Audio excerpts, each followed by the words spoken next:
بسم اللہ الرحمن الرحیم۔ السلام علیکم ناظرین، کیسے ہیں آپ؟ امید کرتی ہوں آپ بالکل ٹھیک ٹھاک خیریت کے ساتھ ہوں گے۔ ناظرین، آج میں آپ کو خواب میں پھول دیکھنے کی تعبیر بتاتی ہوں۔ حضرت ابن سیرین رحمۃ اللہ علیہ نے فرمایا ہے کہ خواب میں پھول کا حکم دو قسم پر ہے، ایک درخت پر پھول کا ہونا اور دوسرے بے درخت کے ہونا، اور جس پھول کے لیے پتا نہیں ہے اس کا دیکھنا صاحب خواب کے غم پر دلیل کرتا ہے۔ اگر سرخ کلر کا پھول کوئی اس کے موسم میں درخت پر دیکھے تو دلیل ہے کہ اس کے فرزند پیدا ہوگا، اور اگر بے وقت دیکھے تو فرزند کی وجہ سے مصیبت میں گرفتار ہوگا۔ اور خواب میں پھول کا درخت سردار اور بات کرنے والا شخص ہے، اور زرد پھول کا درخت سوداگر عورت حاجت پوری کرنے والی ہے، اور سفید پھول کا درخت عزت اور مرتبہ اور دولت پر دلیل ہے۔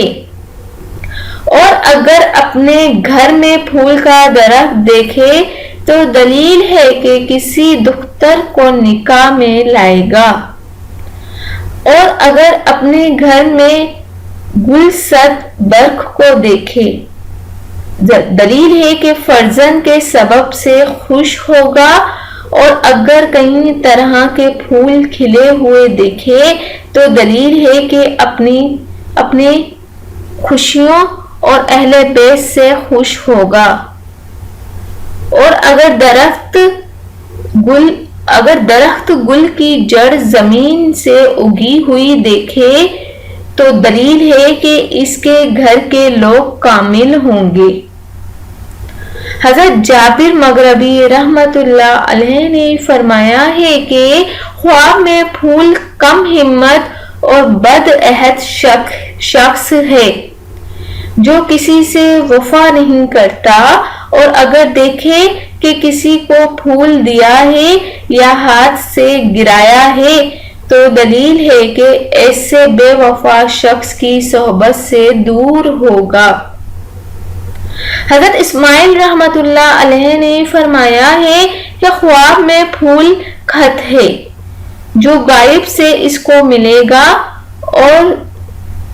اور ریا غائب شخص آئے گا۔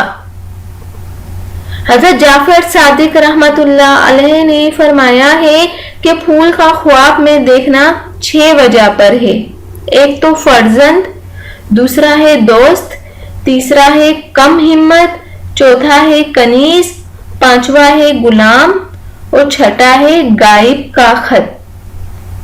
امید کرتی ہوں آپ کو پھول دیکھنے کی تعبیر سمجھ آ گئی ہوگی۔ جانے سے پہلے صرف اتنا ہی کہوں گی، میرے چینل کو آپ ضرور سبسکرائب کر دیا کریں، اور میری ویڈیوز کو بھی دوسروں تک ضرور شیئر کر دیا کریں۔